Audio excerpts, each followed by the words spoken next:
Alors, pour revenir rapidement sur l'affaire Chalureau, mon propos, c'est pas de dire que Monsieur Chalureau ne devait pas être sélectionné. Vous avez raison, il était présumé innocent.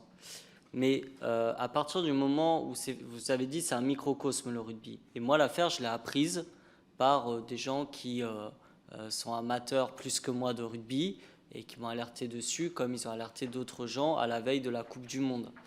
Mais à partir du moment où il est décidé de sélectionner un joueur dont on sait qu'il est partie prenante d'une affaire qui remet en cause sa probité en matière, en l'occurrence, de lutte contre le racisme, mais ça pourrait être sur autre chose. Il y a eu aussi une affaire avec un autre joueur sur des violences conjugales notamment.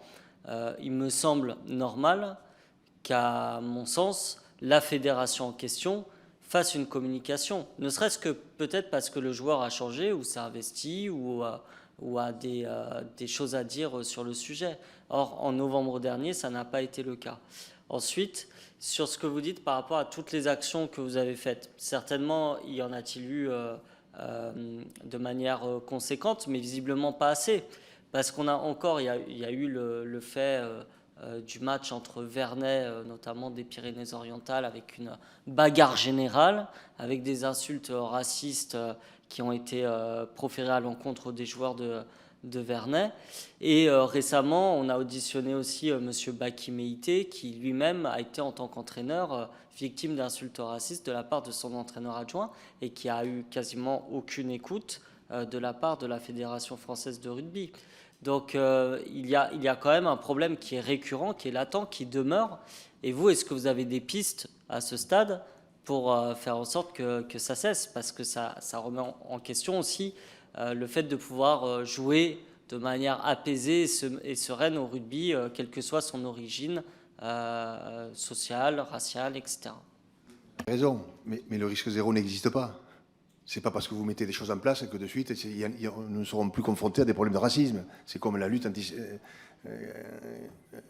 pour les antisémites. Vous croyez que parce qu'on va faire une loi, c'est fini, il y aura plus d'actes antisémites?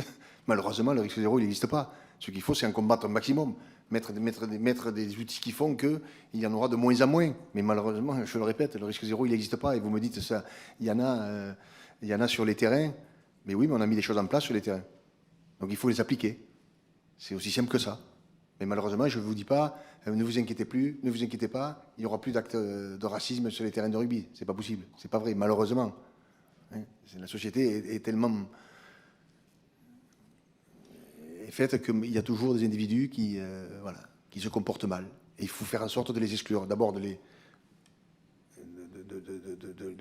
réprimander, d'accord, de les envoyer devant la justice. C'est ce que nous avons fait. C'est toutes ces actions que nous mettons. Et quant au cas que vous me parlez, c'est un joueur professionnel, d'abord. C'est un joueur professionnel. Donc c'était la Ligue nationale de rugby qui est en charge de ça, c'est pas la fédération. Mais je suis surpris, sincèrement, que ce joueur ne soit pas au courant de tout ce que la Fédération française de rugby a mis en place. Bon, je sais qu'il est venu, il a fait cette déclaration, il n'y a pas de problème, je ne dis pas qu'il vous a menti, loin de là. Mais je suis surpris qu'il n'ait pas connaissance de tout ce que la Fédération française de rugby a mis en place pour accompagner justement les personnes, les victimes comme lui, puisque effectivement il était victime de racisme par un entraîneur, je crois, et c'était dans un club, je crois. Hein, c'est pas par un adversaire, si je me remémore bien, c'est par son entraîneur.